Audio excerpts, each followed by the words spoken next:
A very good evening to you all. Thank you for joining us on tonight's edition of the News Tonight with me, Wadulo Mark Arnold, Mugalu Muhammad on Sign Language. It is the 14th day of November 2021.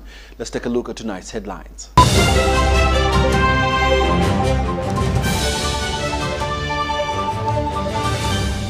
Brought to you by How to get points. Just use MTN to make calls, send SMS, load airtime, buy bundles, or pay for MTN subscription services. Everywhere you go, MTN. In our stories tonight, Prime Minister Nabanja lectures security officers on accountability. Janet Museveni asks banks for loan repayment holidays for schools. Bank of Uganda donates to Health Center 4 in Rwanda district. And in sports, Uganda plays South Africa in netball on Monday.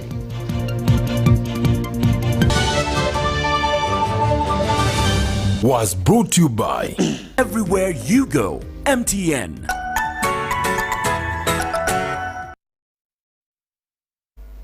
Thank you for joining us once again. We now give you the news in detail. Selected senior security officers are at the National Leadership Institute in Chankwanzi for a joint security advanced leadership course. The Prime Minister, Robin Nabanja, addressed security personnel and told them that a portion of Ugandans have lost faith in some security officers over alleged aiding of crime. These are the details. Premier Robin Nabanja has told security officials attending a 2-month specialized joint security training at the National Leadership Institute, Chankwanzi, to carry out their duties with commitment and integrity. The trainees undertaking the Senior Advanced Training course at Nali are from Uganda People's Defence Forces, Uganda Prison Service and Uganda Police Force. Premier Nabanja advised security organs, especially police, to be conscious, especially while executing court orders, as some of them are suspicious and require further analysis. We have a number of cases of land grabbing, and sometimes some of those cases are being, supervised by our police. And therefore, yes, some of them emanate from court directives, and therefore sometimes the police find themselves in the crossroad. But I thought they needed to know from the Prime Minister that not all court orders are genuine. The director, Nali, Brigadier Charles Kisembo, explained that the course is meant to equip the senior security officials with managerial skills. Teach them ideology. We teach them ideology and political education. These are two pillars very important in shaping individual soldiers' consciousness and way of doing things. We in the security, especially in the UPDF, we have two forms of discipline. We have conscious discipline and we have mechanical discipline. Mechanical discipline is where we enforce. If you fail to comply to the required standards, we enforce. We can be imprisoned. We can give you administrative punishments, procedures. But in most cases, we emphasize conscious. People to know consciousness comes from within, to know that they are supposed to be disciplined, they are supposed to be responsible, they are supposed to be committed. This was on the sidelines of the training of officials from the Office of the Prime Minister who have been undergoing a 6-day strategic management training at Nali. The NRM Secretary General, Richard Twadong, disclosed to the staff of the Office of the Prime Minister that they are partially to blame for the slow implementation of the NRM manifesto. A disciplined cadre is he or she who sacrifices his own personal comfort for the people. But when we go to the public to do political work, we get complaints. Then we come back to government, we disturb the Prime Minister. Where is the problem? Do you people feel the pulse of the public the way we feel? Do you feel their pride? Do you feel their concern? Premier Nabanja urged the trainees to ensure quality service delivery to the public as per the knowledge and experiences gained from the training. We have resolved that we are going to continue coordinating government than ever before. We have resolved to fight corruption. First of all, amongst our offices, then take the same example to other offices. The Office of the Prime Minister is mandated to lead government business in Parliament and ensure coordination and execution of government policies. Reporting for ABC TV News, Helen Barbara, Gizamba. The First Lady and Minister of Education and Sports, Janet Museveni, has appealed to banks to consider halting the repayment of loans by schools for the time being. She said that proprietors of private schools are crying out to the bankers to consider their predicament in the settling of outstanding loans. The First Lady was meeting with representatives of the Uganda Bankers Association, the State Minister of Finance, Planning and Economic Development, Henry Ariganyira Musazi, the Permanent Secretary of the Ministry of Finance, Planning and Economic Development, and the Secretary to the Treasury, Ramadan Gobi, and a representative of the Deputy Governor of the Bank of Uganda at State House, Nakasero. She decried the bad culture of failing to save for a bad day that Uganda and the African region has had over the years, not only as the people, but also as institutions. Henry Ariganyira Musazi, State Minister for Finance, said that government wants to work with the financial institutions to find the best practical solutions to recover the economy. He requested the banks to consider halting accruing of the interest on both the principal and interest until the schools have resumed. The chairman Uganda Bankers Association, Matthias Katamba, CEO of DFCU Bank, said that they acknowledge that the education sector has a huge value chain behind it, including service providers for food, scholastic materials, transporters, utilities, maintenance works, real estate, and so on.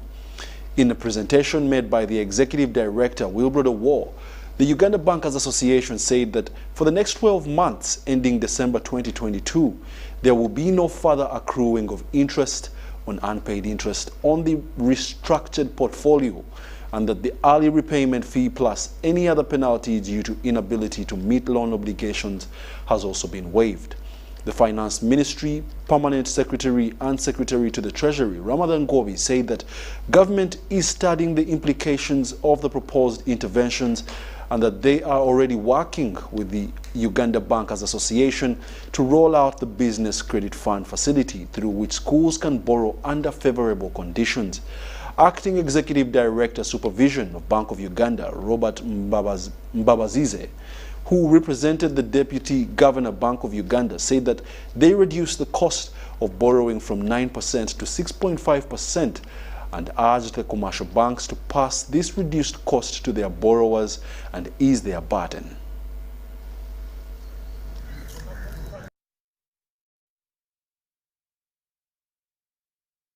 First Deputy Prime Minister Rebecca Alitwala Kadaga has launched construction works of a 2 billion shilling community access road network in Kamuli district. The roads are meant to improve connectivity within Kamuli district within the neighboring district. The road networks of about 30 kilometers include Chiyunga Bulamuti Road, Chige Landing Site, and Butabala Namisamboa Road.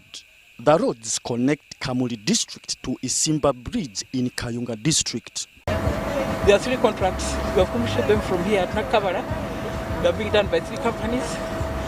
They are going to improve the access to the markets by the population. There have been a lot of problems here. People have died because of the bad roads. People have failed to reach hospital, but these roads are going to help. During the launch, the first Prime Minister warned the contractors against shoddy works and corruption. I just warned the engineer, the new engineer, that I am not going to write shoddy work in this district. We have been sending money, it was being misused. But this one we are going to be really focused and monitor what they are going to do. The roads have not been undergoing maintenance for over 8 years and will now be upgraded to a first-class maram at a cost of about 2 billion shillings. We have hope in these contractors and we expect quality work. We hope that the community will give away land so that we expand some of these roads which are narrow, because these community access roads don't have a component for compensation. At the same time, we expect the community to be vigilant to ensure that the contractor delivers quality works, but also to guard against theft of equipment. The leaders commended the government for the projects, saying once the roads are completed, it will boost economic activities of the people. Yeah, this road is going to connect to other road networks, and that in itself will improve road connectivity. And of course, one of the major activities in our area is sugarcane growing, so transportation is still key in our area. For us, we are very happy on the right honorable, the first Deputy Prime Minister, because his effort is that why you see now they are coming to opening up this road. And that's, we want to thank the government of the Republic of Uganda, who is taking the His Excellency Kaguta Museveni to put an effort to make these roads in all the other countries. So, Philip Aguta, UBC News in Kamuli District. A section of members of parliament from rice-growing areas are calling upon government to slow down on evicting rice farmers from wetlands. The reasoning is that transition from rice growing to another alternative source of livelihood should be gradual. The State Minister for Environment, Beatrice Atimanywa, says that government is considering fish farming as one alternative to prevent further encroachment and degradation of wetlands. These are the details with Henry Okrut. Some have done it on small scale, call it subsistence rice growing. Others are doing it on large-scale commercial basis for both consumption and sale. Quite a good source of livelihood, according to beneficiaries. But this has unfortunately been at the expense of the ecosystem, with wetlands suffering extinction. This is what has attracted government attention to embark on a wetland restoration drive. Why do you go for a rice grower who has been there for ages and has no record of environmental degradation, and you leave someone who is putting down trees whose importance we all know? This point of view is shared by quite a number of other members of parliament. Time and immemorial, our people have been growing rice in the wetlands, and there is nothing that has happened.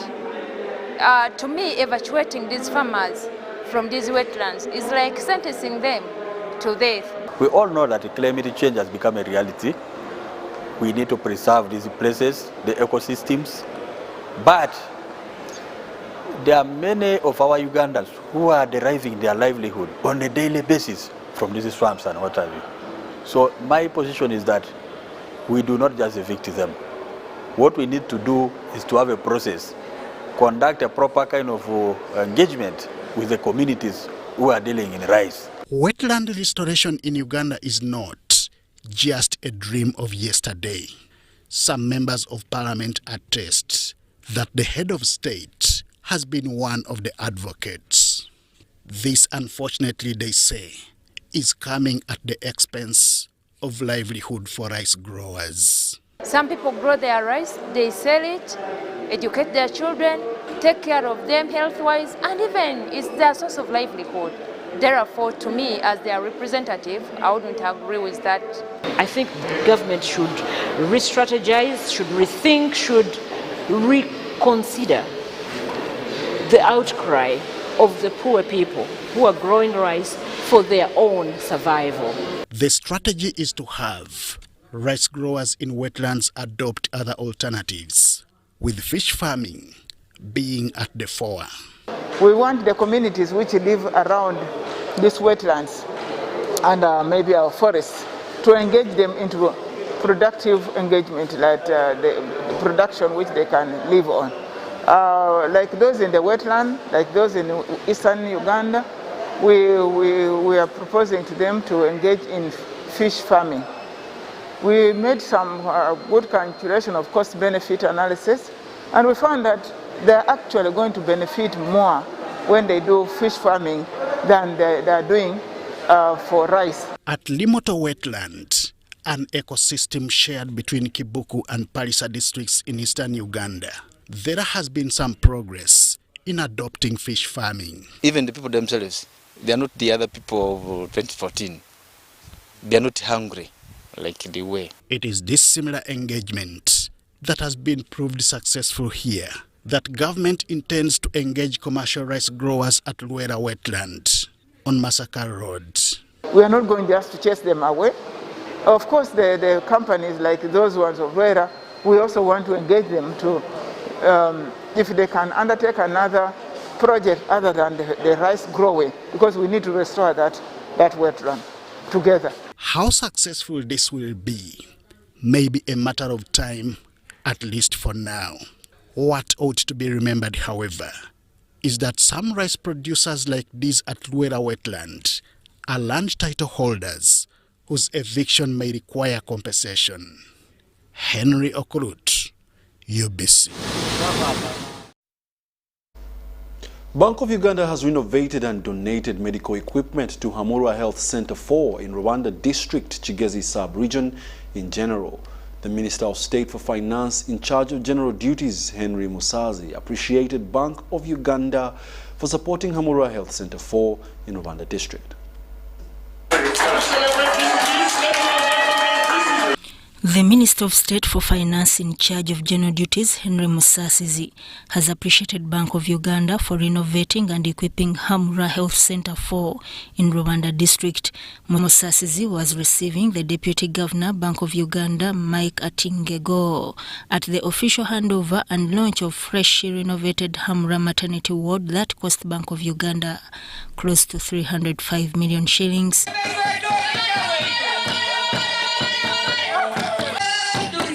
People are asking, is this in Rwanda? Thank you, Bank of Uganda, for really putting us to another level.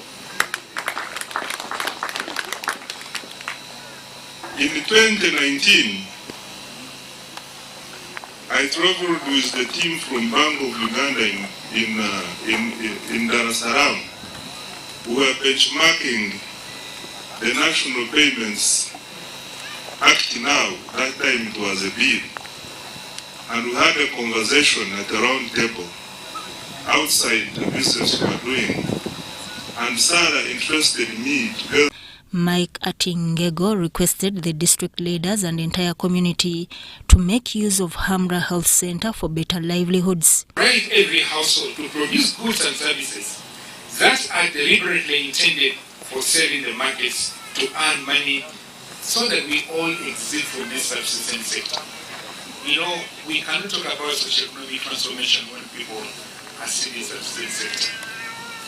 So, to that extent, therefore, the Bank of Uganda exists to secure the value for your money and the integrity of the national currency. That is through controlling of inflation. And also, we also license, regulate and supervise the banks, credit institutions, and micro-deposit institutions in order to ensure that depositors' hard-earned money is secured in a healthy financial institution.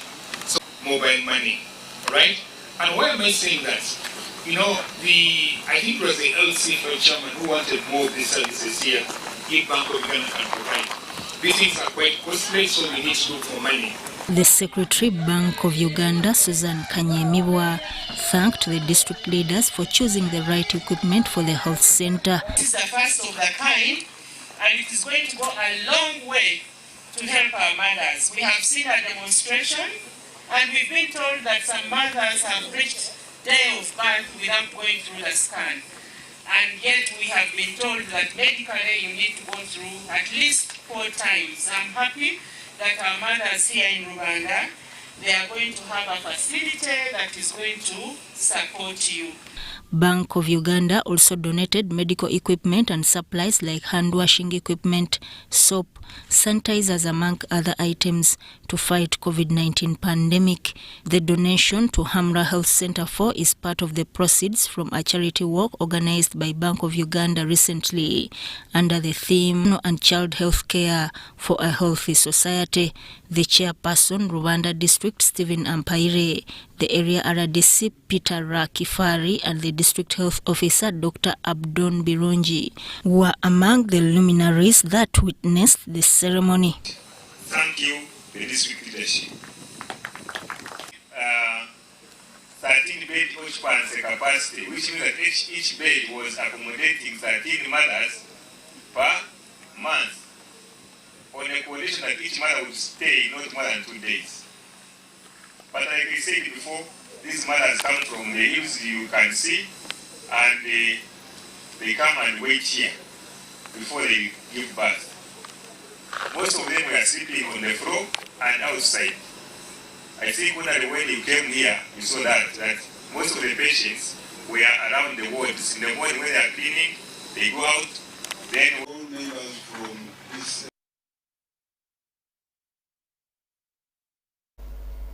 The Environment and Natural Resources Committee of Parliament have held a dialogue on the status of land reforms in the country during a meeting organized by Oxfam Uganda. During the dialogue, members of Parliament presented their views on the status of land rights in the country, specifically on the legal framework of land, current land reforms, land challenges, with a view of rallying members to support realization of pro-people land reforms. These are the details. Members of Parliament on the Environment and the Natural Resource Committee have held a discussion on status of land reforms in the country, courtesy of Oxfam Uganda. The meeting was meant to create more awareness on the land reforms, mainly compulsory land acquisition, in Uganda and how they impact on Ugandans. The State Minister for Land, Dr. Sam Mayanja, noted that the land acquisition for large-scale investment has been a challenge to the government. But I understand there are many projects which cannot proceed simply because there is disagreement as to the value of compensation. And you can't violate the Constitution. The Constitution says prior to taking over. As you saw, the Compulsory Acquisition Act didn't contain that, but the court have said that it is unconstitutional. Exorbitant compensation, unclear disturbances, and is paid. Now that is a question of corruption, and the question of us, the government, having to strengthen the nuts of corruption.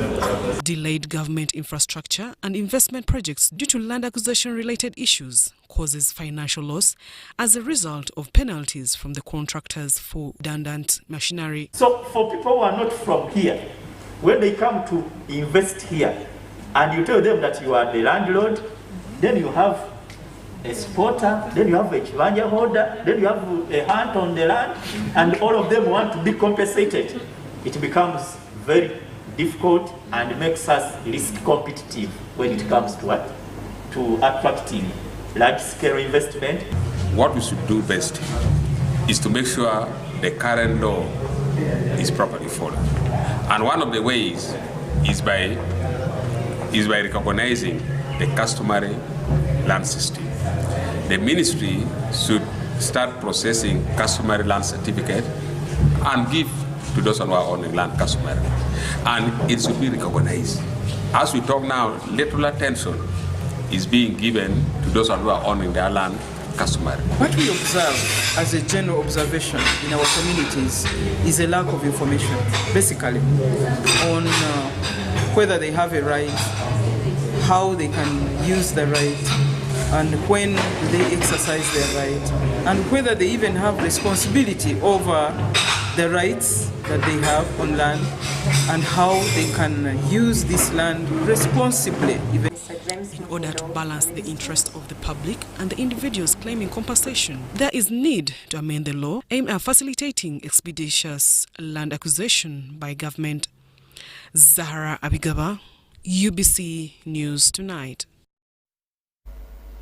A section of leaders in the Inzuyama Sava, led by Jude Mike Mudoma, a contender for the Unkuka ship, have officially opened an office at Mutoto, the cultural site for Bamasaba for the operations of the Umkuka wa Bamasaba. The office was opened by Jude Mike Mudoma, who up to now claims to be the truly elected Umkuka wa Bamasaba. He was accompanied by his Prime Minister, Ambassador Charles Walimbwa Peke. A section of Inzu Bamasaba leaders have officially opened an office for Umkuka, the culture leader, for Bamasaba at Mutoto culture site. The function was officiated by Jude Mike Mudoma. They embattled Umkuka at Mutoto Culture Center with intention to prepare for next year's Imbalu festive. Speaking shortly after the opening, Ambassador Charles Walimbwa said Inzu Bamasaba will now wait for government to gazette Jude Mike Mudoma as the Umkuka of Bamasaba. As we continue waiting, it was paramount that we come and set up offices, and that's what we have done today, to prepare for our children, because in January it's a circumcision year. So we thought we would come here as wait for government to make sure that offices are set up, and we open offices for Umkuka. I, as a Prime Minister, in the next 2 weeks, Umkuka is going to set up an executive committee, and then we begin doing the real work of Umkuka. The Bamasaba have 3 houses from which a cultural leader is selected. These include Wanale, Mwambu and Mubuya, which are locally known as Indas. Each of them reigns for a term of 5 years.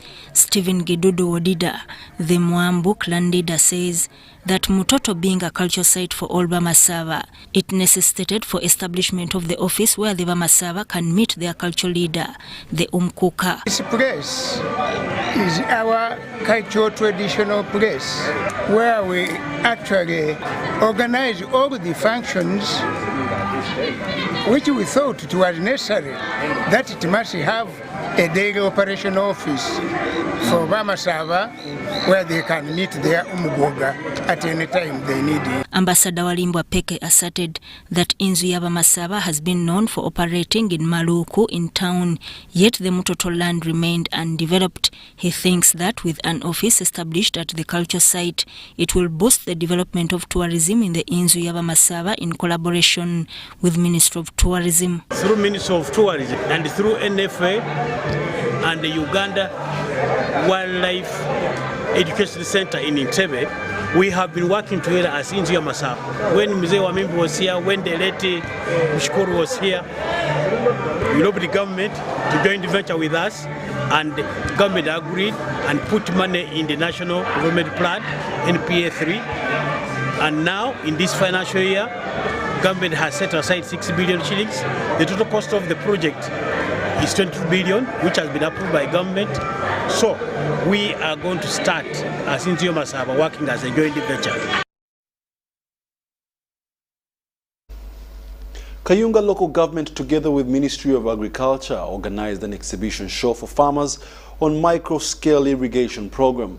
The program is expected to benefit mainly smallholder farmers as support is capped to 1 hectare per farmer, and the overall target is close to 5,000 farmers countrywide.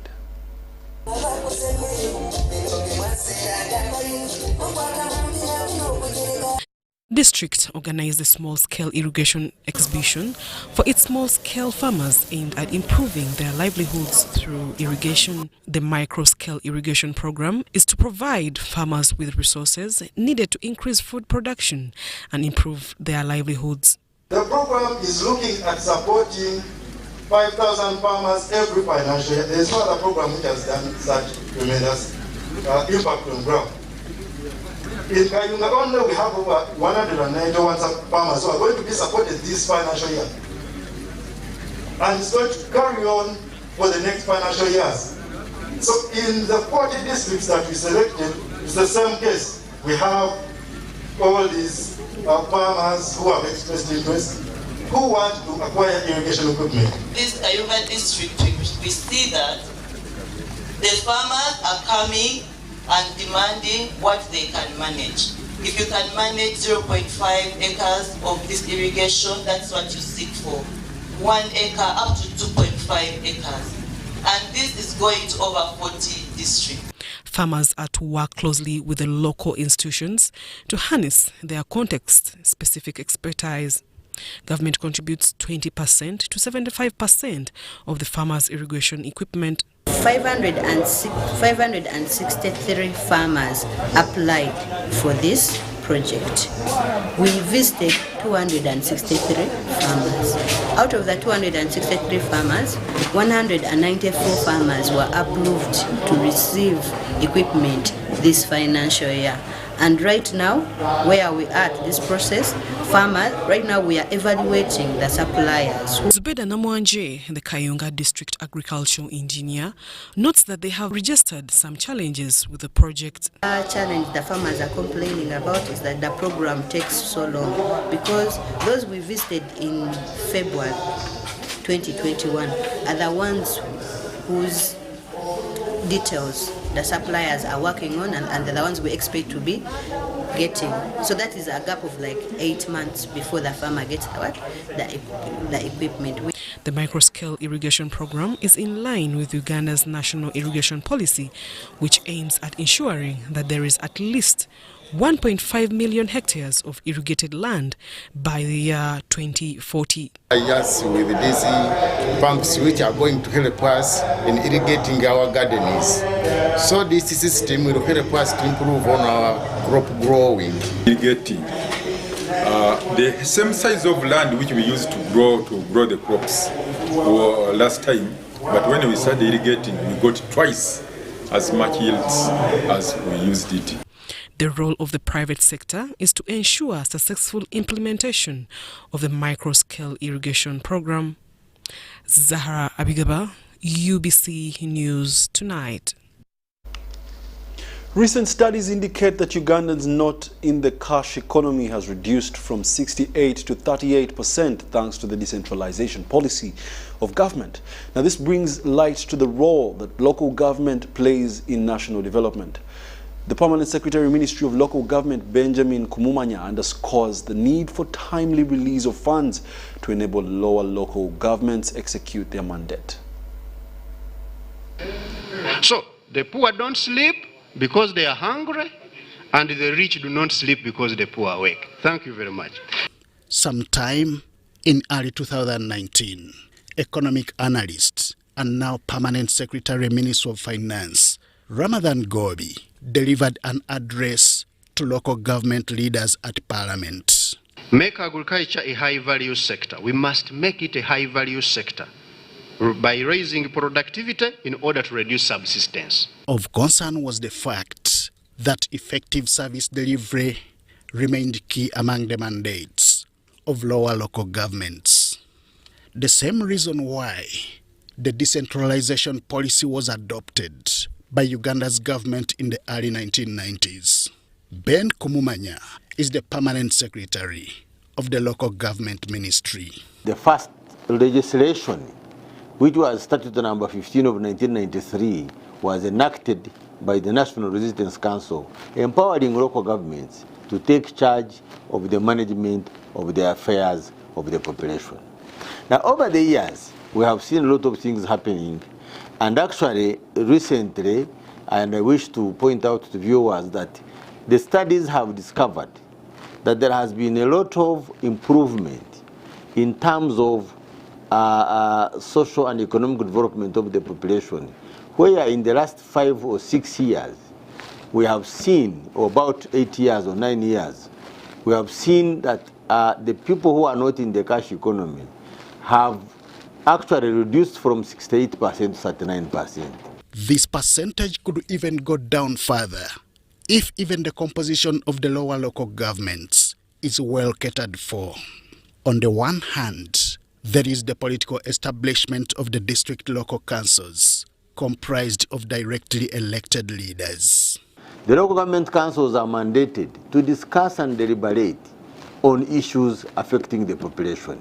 And these local government councils are composed of councillors who are elected, for example, at the district level. They are elected from the sub-counties, and these are the directly elected leaders. They are also the special interest groups, the youth, the women, the disabled, the elderly are all comprising of the councils at the district level from the sub-county. At the sub-county level, they are coming from the parishes. On the other hand, there is the technical department. Here, technical planning committees are chaired by the chief administrative officers at district level, while town clerks chair at city and municipality levels. All this is done to ensure proper and effective service delivery to the population. These heads of departments are at the rank of Assistant Commissioner of the Public Service of Uganda. And therefore, you have a very strong technical planning committee at the district level in Madiokoro, in Ntoroko, in Buramburi, in Karangara, which has 9 assistant commissioners, chaired by the cow, who is a commissioner, who is actually a director, deputized by a deputy cow, who is actually a commissioner. And this is a team of people well qualified that if they sit, they can draw forward and take forward the agenda of government. One of the challenges towards executing this mandate has been delayed release of funds. This could, however, be a thing of the past if the assurance given by the Permanent Secretary, Ben Kumumanya, is anything to go by.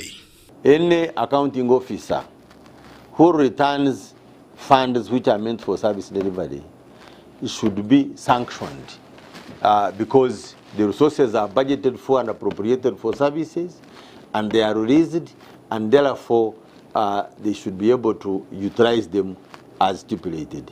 And therefore, accounting officers have been put on alert that in an unlikely event of these resources coming late, they should be able to point it out so that as government, we fix it. Uganda is comprised of various local government units, including 135 districts, 11 cities, and 31 municipalities. In assessing their performance, structural factors including staffing gaps have been some of the indicators. This perhaps is the reason why government has adopted the parish development model to make use of the lower local governments. And this parish development model is going to fix the remaining challenges that have been disturbing us, hindering us from achieving our objectives as a country. Who will ensure its effectiveness? Whom does it target? And what does it aim at achieving? These are some of the questions that will be answered in our next episode on Monday about the parish development model. Henry Okurut, UBC. Renowned Ugandan tycoon Moses Kalungi Chirumira has advised Ugandans to embrace the COVID-19 vaccine. Kalungi says that it is pertinent for the individual and the country that is likely to be totally lifted off COVID-19-induced lockdown by next year. The lockdown in Uganda to curb COVID-19 since 2020 has affected Uganda's social life, with most entertainment places still under strict protocols. This has adversely affected the economy, but also importantly members of the public through increased stress that has at some point led to domestic violence. The good news, however, is that President Yoweri Museveni is likely to fully open up all sectors of the economy by start of next year. This news is welcome, but according to one of Uganda's most recognized business tycoons and partygoers, Moses Kirumira, can only be achieved with increased vaccination. Kampala is one of the most happening cities in East Africa. People here are welcoming everybody. They want to enjoy, they want to eat their money. I just call upon everyone in Uganda to take your vaccine. Ensure you are vaccinated against COVID to enable you be properly and comfortable when the president opens up our economy. We don't want to suffer from COVID-19 anymore. This was during a get-together in his honor attended by some of Kampala's most prominent businessmen who decried the effects of COVID-19 on the economy.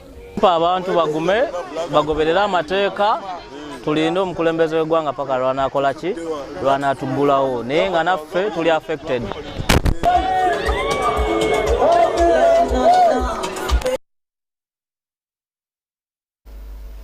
Parents have been urged to nurture their children in such a way that they are God-fearing and responsible citizens. This was contained in a sermon by Pastor Robert Kayanja Jr. at a youth prayer service at Gold Meadow Farmers Market in Rubaga.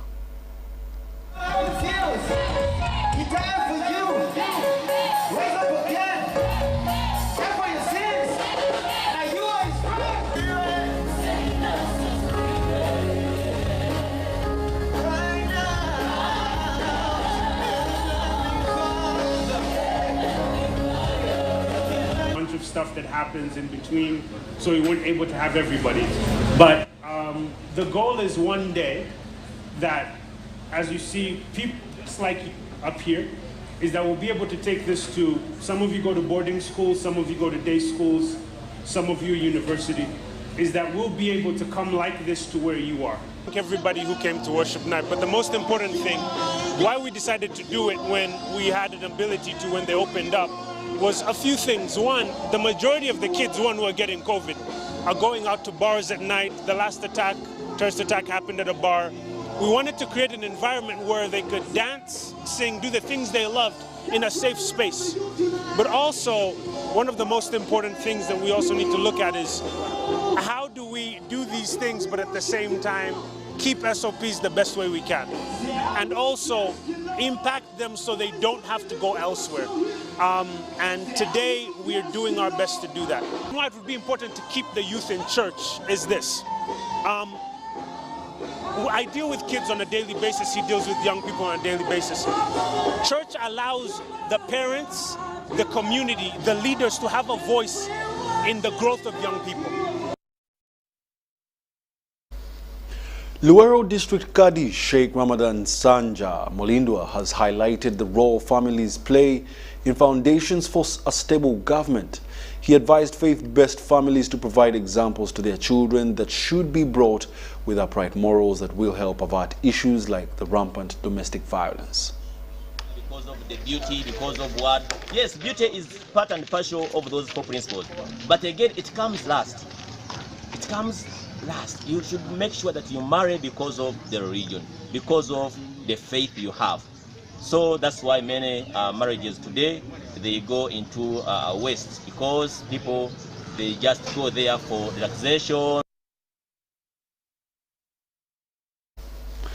The News Tonight shall now take a short commercial break and we'll be back with business news. Please stay tuned.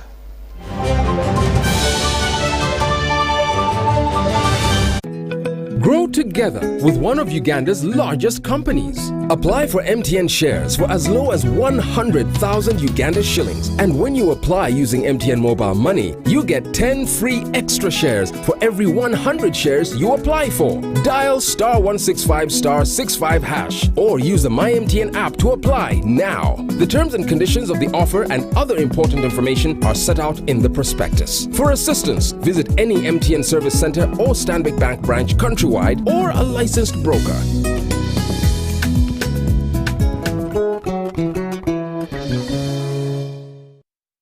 Kagano twalekedde ekyatulese tuzze tukalanga enfunda eziwerako ddala eno yego TV Super eyabakaguje njagala wekaani ewatali kwemamaaza olwo tuba tusimbudde nego TV Super dupa wawawa era nga bakutuusaako ekigo ekyabakabejja abasajja eŋŋwaŋŋuli kwogata ne busineema obujjudde omuhabati ku $5,015 wawawa soka bulaza weefunye ekirungo kya Go TV Super ekijjudde obulungi ove mu baaje. Deposit money onto your Airtel Money account. Reactivate your Airtel Money account with a deposit of a minimum of 1,000 shillings and get 10 minutes free Airtel to Airtel calls valid for 24 hours. Offers applicable for a one-time transaction. Terms and conditions apply.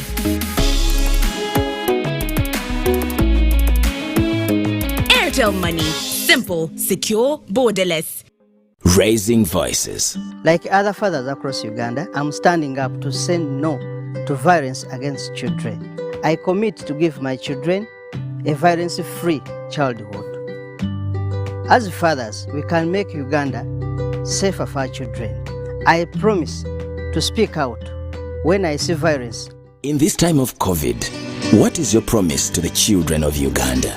Because a violence-free childhood is everyone's right. raising voices. Everyone is talking about MTN shares. I am Jenny Kafulua Shares, and I am here to show you how you can get them.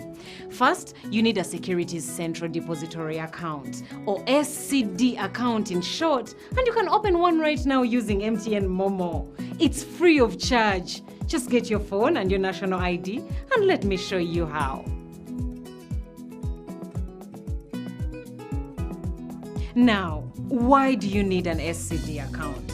Well, because every time you get shares in any company, well, including MTN, your shares are going to be kept in this account. But this is not a bank account, and you don't need to go anywhere to open it. So is your phone and your national ID ready? Good. Let me show you how to open your SCD account. First, dial *165*65# or use my MTN app. Then select option 1 to submit SCD account application. Then enter your full national ID number or NIN. Next, select your preferred stockbroker and then choose option 1 to accept the terms and conditions. Lastly, enter your mobile money PIN and wait for confirmation, which you will receive on SMS. Oh, by the way, stockbrokers are the people authorized to help you buy or sell any listed company shares, so you need to choose one. That's it. Once you have your SCD account, you're ready to start applying for your MTN shares for as low as 100,000 shillings for 500 shares.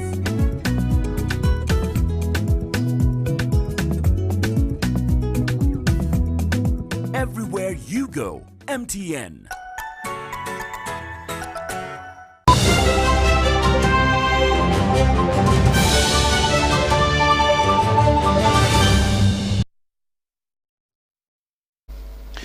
Welcome back, and now to start off business, we take you overseas.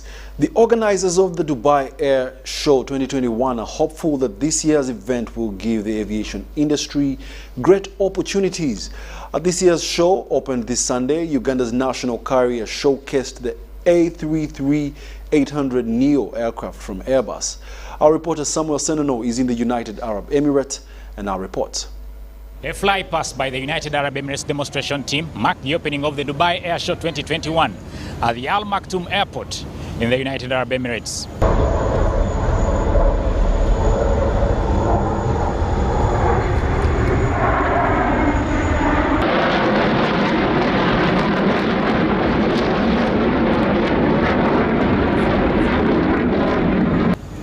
At this year's show, Uganda's national carrier Uganda Airlines is also showcasing the Airbus A330-800 Neo, which is on static display. Why did we decide to have it at Dubai Air Show? Because it's a fabulous aircraft. We're showing off the very best that the A330 Neo can offer. We're showing off a fabulous cabin, a beautiful 3-class configuration, the high ceilings, the spaciousness that all passengers can feel when on board the aircraft. For the airline CEO Jennifer Bamuturaki, this will present new opportunities. It's a huge marketing opportunity, and for Ugandans out there, we're here to stay.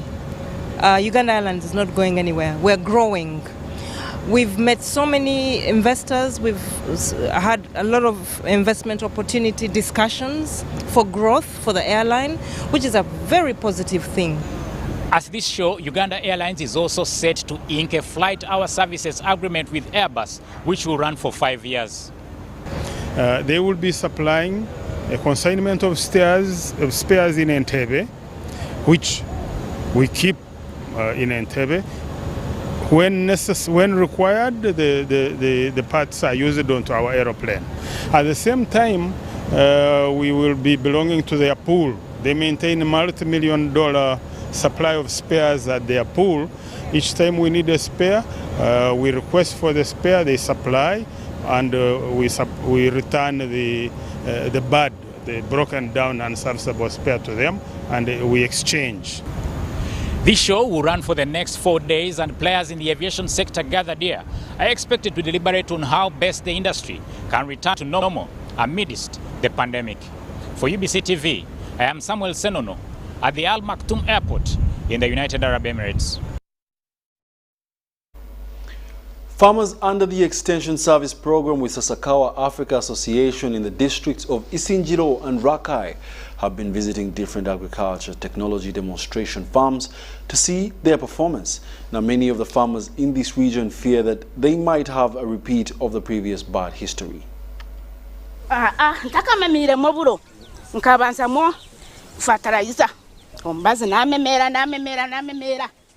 The application of fertilizers to the soil has excited farmers in Isingiro district.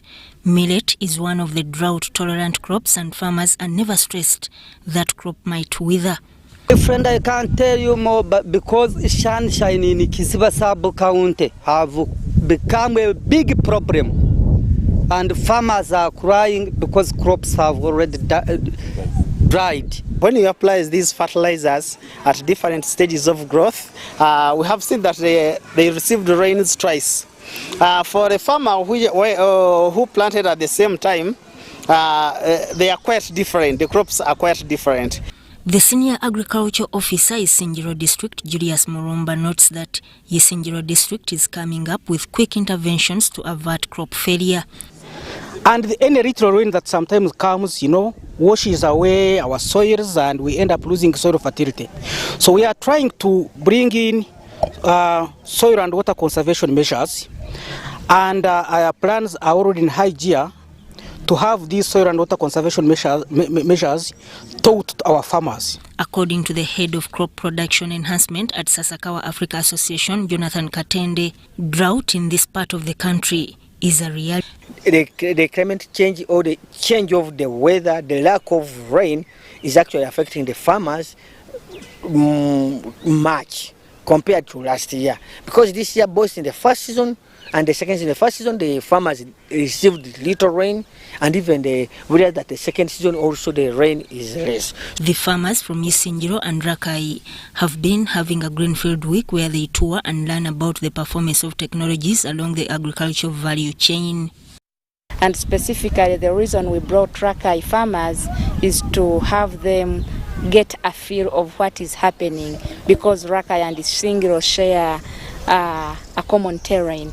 But what is happening, the side of Rakai is actually worse because it has been strongly hit by the dry spell.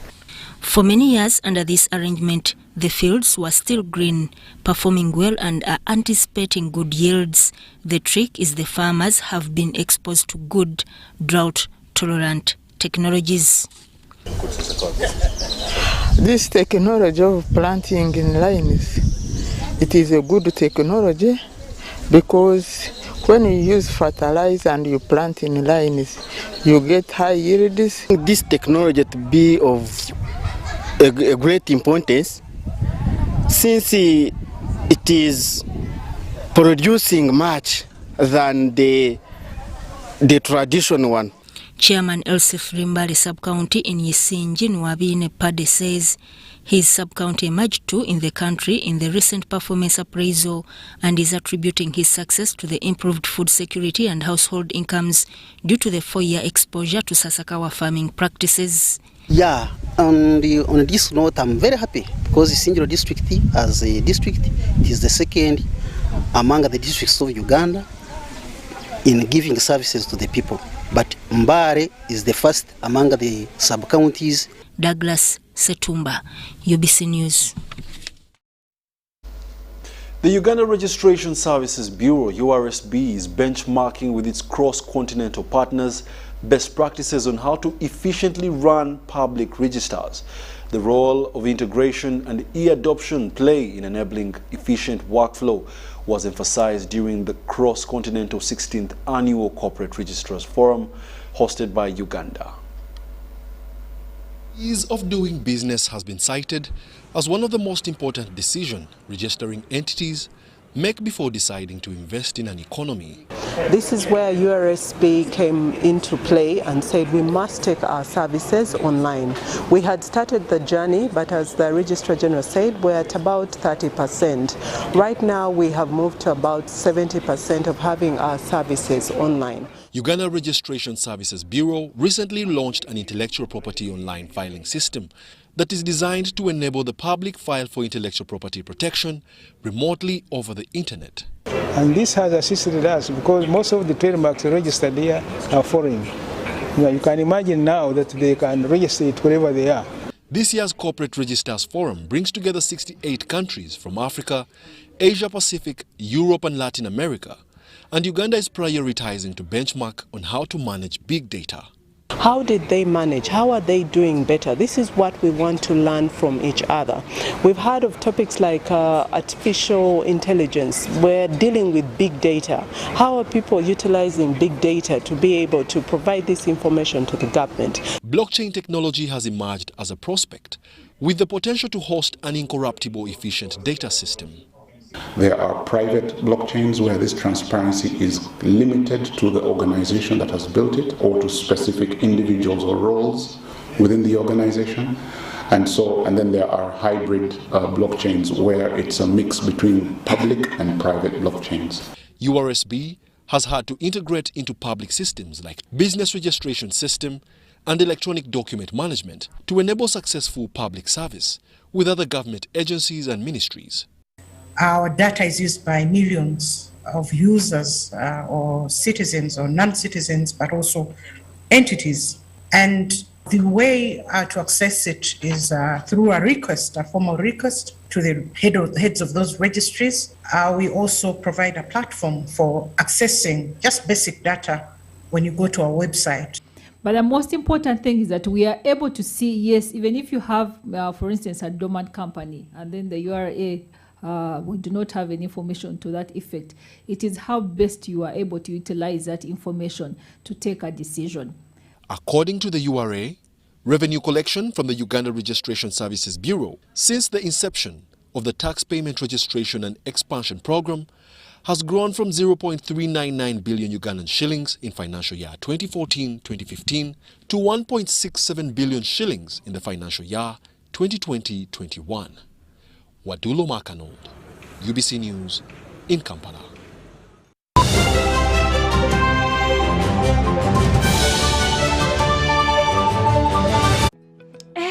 Everyone is talking about MTN shares.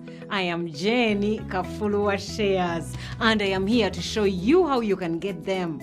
First, you need a Securities Central Depository account, or SCD account in short, and you can open one right now using MTN Momo.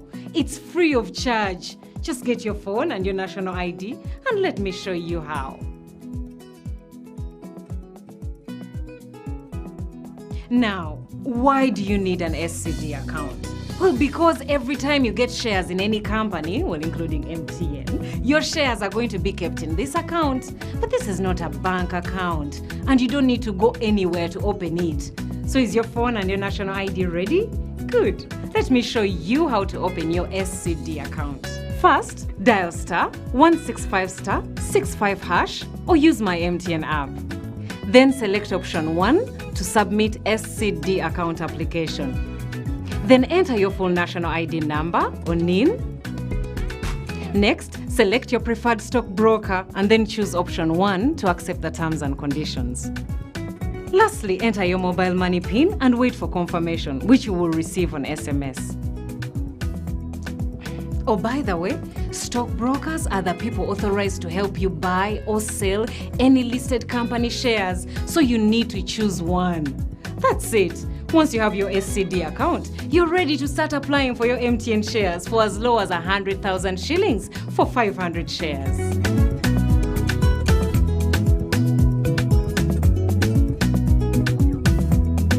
Everywhere you go, MTN.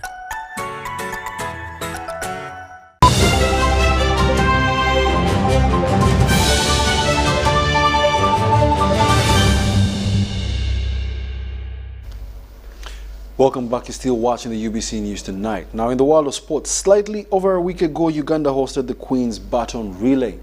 The occasion officially kick-starts preparations for the Commonwealth Games that are now 256 days away. Once every 4 years, the Queen's Baton Relay, which is a prelude to the Commonwealth Games, takes center stage. Countdown. So wherever the baton goes, the number of activities that are intended to highlight what the Commonwealth is about. Commonwealth Games Association Uganda proudly hosted the Queen's Baton Relay starting on 4th November till it was passed on to Rwanda. During its stay in Uganda, it visited several places, including... It was received here in Uganda by the First Lady and Minister of Education and Sports, Honorable Janet Kataha Museveni, and from there, from State House, it went to Parliament, where it was received by the Right Honorable Deputy Speaker, the Right Honorable Anita, and it was received, I think, for the first time in its history of the baton. The Right Honorable Speaker, Deputy Speaker, suspended the session to allow members of Parliament to come out and engage. So she received it at that function. We also had the Vice President of the Republic of Uganda, Her Excellency retired Major Lupo, Jessica Lupo, plus the Prime Minister, the Right Honorable Nabanja. The Commonwealth Games Association Uganda is pleased about what it achieved during its stay. So it was well received. We're able to shine attention to what it is to the parliamentarians and also maybe make a pitch for support for the games that will be coming up next year. We're taken there by our Right Honourable Minister of State for Sports, Honourable Hamson Oboa, and then we had a press conference to drum up a number of activities and also kind of tell Ugandans what the baton is all about on that day. The rally officially started the process of getting teams ready for the games that take place in Birmingham in the United Kingdom next July. We believe that the baton being here, we're now getting ready to attend the games, to participate in the games. The recognizing committee is being put in place by the Honourable Minister of State for Sports, and preparations are ongoing. We are engaging with the federations. We have two types of qualification, the open slots and the closed, the qualification ones. So we're hoping that Uganda will have teams in the traditional areas that we participate on the sport codes. Athletics being one of our flagship events, swimming, possibly badminton, table tennis, boxing is another strong area we have done quite well in the past. In addition to, we're hoping that the netball team will qualify, squash, rugby sevens, and also for the first time cricket is supposed to be featured, and we're hoping maybe that the ladies, the girls, will be able to qualify for the game. So we are now in preparations to get to participate in the games. Questions around the qualification process, the support for the teams are ongoing. We're talking to the National Council of Sports, Government of Uganda, and the indications are good that preparations will be supported timely. Uganda has over the past years excelled at the Commonwealth Games with a total medal collection of 53, including 16 gold and 16 silver.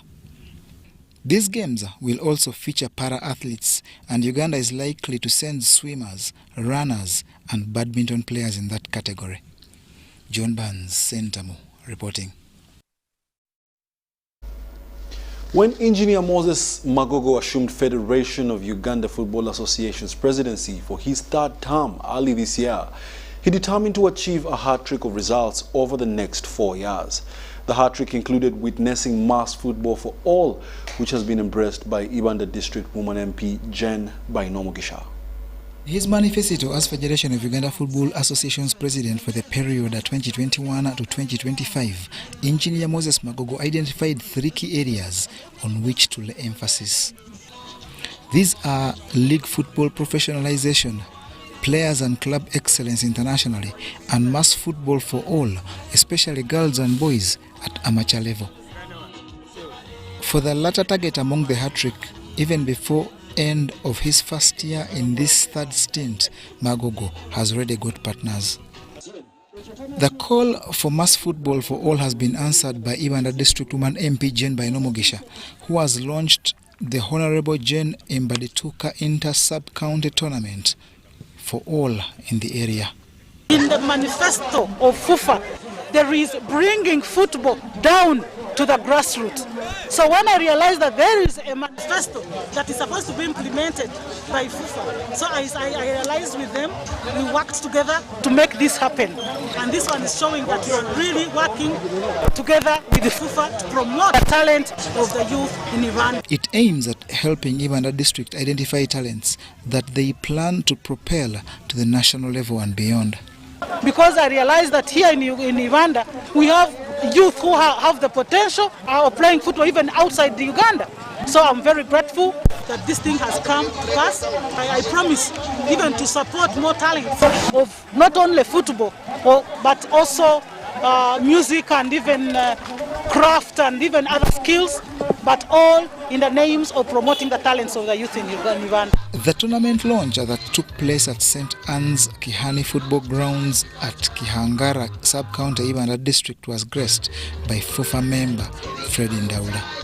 And when we received a call from Honorable Jane that I'm organizing a football tournament for my people in Uganda District, we welcomed it and we said let us go and give a hand. And according to what I've seen, yes, there is talent. And if FUFA continues to do like that, there are more young players which can be supported at the grassroots level, and we start from there to the top. The inter-sub-county tournament is expected to run for 2 months across the 16 sub-counties. These include Ishongororo, Chichenche, Ishongoro Town Council, Kanyarujiri, and Rushango, among others.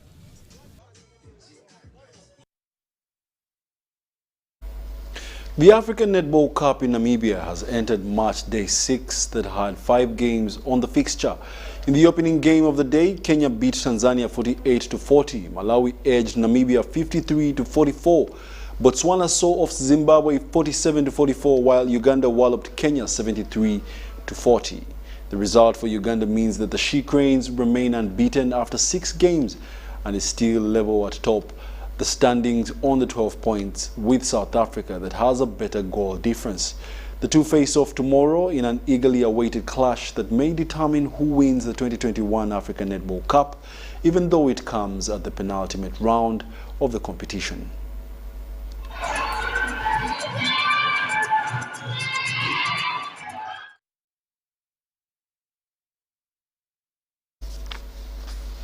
Furthermore, Uganda has completed its Group E World Cup qualifiers with a devastating 1-0 loss away to Mali in a game played in Morocco. The Malians took a first-half lead through Khalifa Koulibaly that they maintained till the end to ensure that they finish not only atop the group, but to consolidate the clean slate of goals conceded.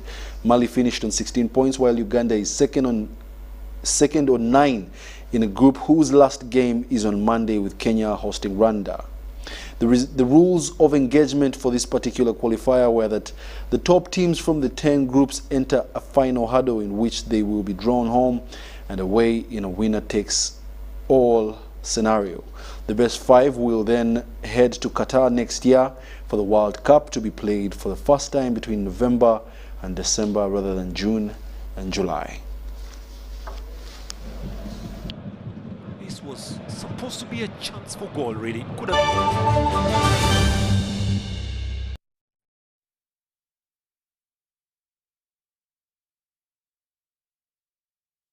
Well, thank you for being a lovely audience and giving us company. My name is Wadulo Mark Arnold. Mugalo Muhammad on sign language is way past our time, so allow us to say good night.